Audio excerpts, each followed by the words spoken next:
Okay, so I wanted to take some time. I wanted to think. I wanted to clear my head. I wanted to change my vibration. And okay, so now I'm ready. um okay, I want to start off by saying that when I did this, I think I explained to you guys, I don't like to be in the public. I'm not the friend that put a lot of pictures on Instagram. I'm not the friend that put a lot of pictures on Facebook. I was the one sharing information and stuff like that. And every once in a blue, I put a picture of myself. Okay.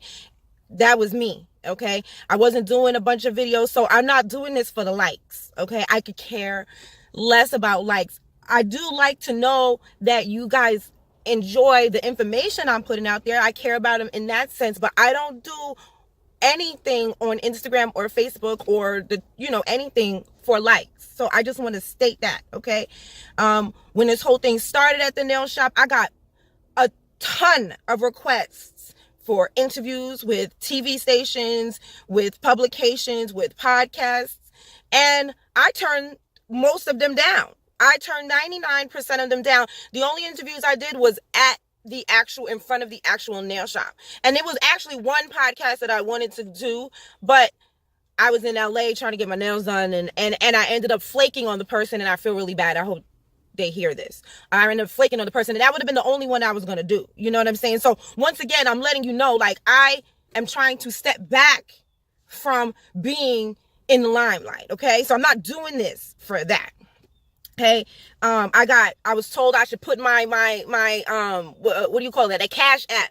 I should do that. I haven't done that. Okay.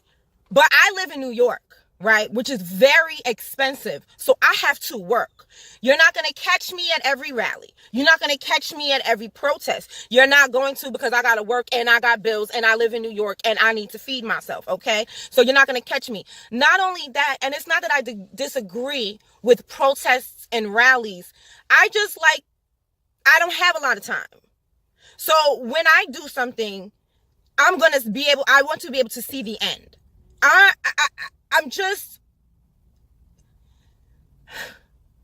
grew up in the 90s. Okay. In the 90s, we had Letitia Harlan, who was a black girl that was shot in the back of the head by a Korean grocery store owner in LA in 1991, I think it was. Okay. Then after that, we had Rodney King. And you know what happened after that verdict and everything came out. Okay. So Rodney King was like the first time people saw a black person being beat up on film. Okay. And then in New York, we had Amadou Diallo, who was shot 41 times. Okay. And then after that, I don't remember which one was first. I know we also had Abner Louima. Now, Abner Louima, when I was a kid, I remember being horrified at the details of the Abner Louima case.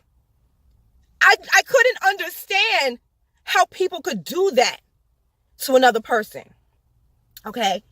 So also in the 90s, we had the Million Man March. We had all of these marches and protests and everything.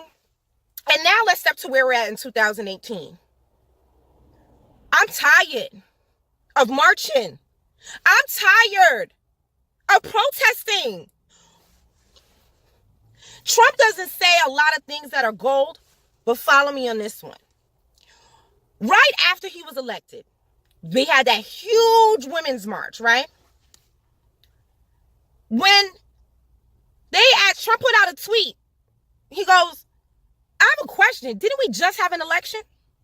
Which I'm like, the same people that was marching voted him in. At least 50% of them.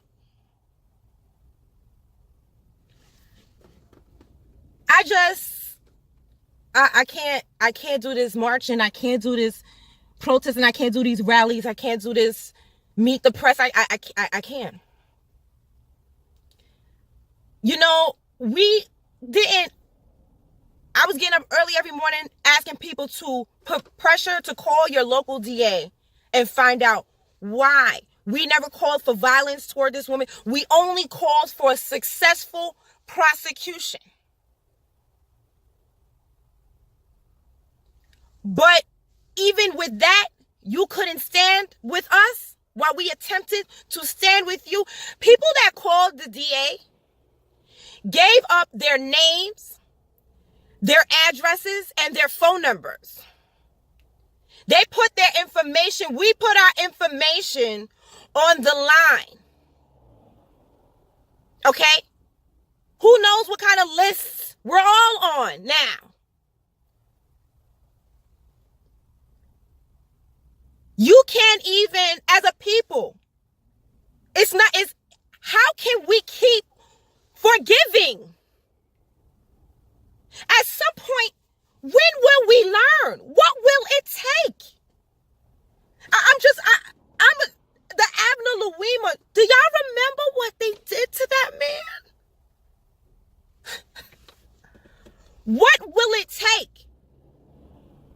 And like I said, I didn't ask nobody to go and do anything violent. We weren't asking for any violence to come to this woman. We were only asking for successful prosecution. And if we as a people can't even see, because what she did was worse than what that white woman did to Emmett Till. She said Emmett Till whistled at her.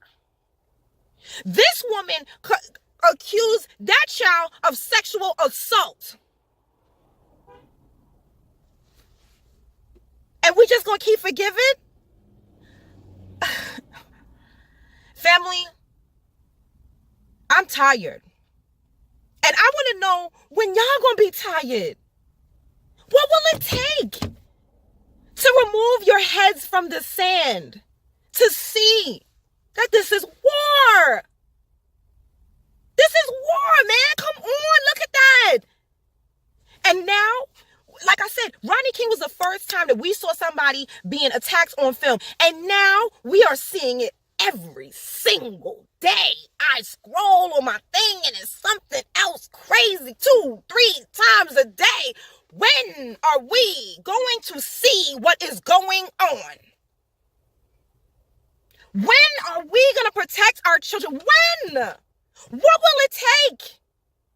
You know, I'm about to do some real serious research on Germany before the Second World, because I want to know the signs. Because when? What will it take, my people? What will it take?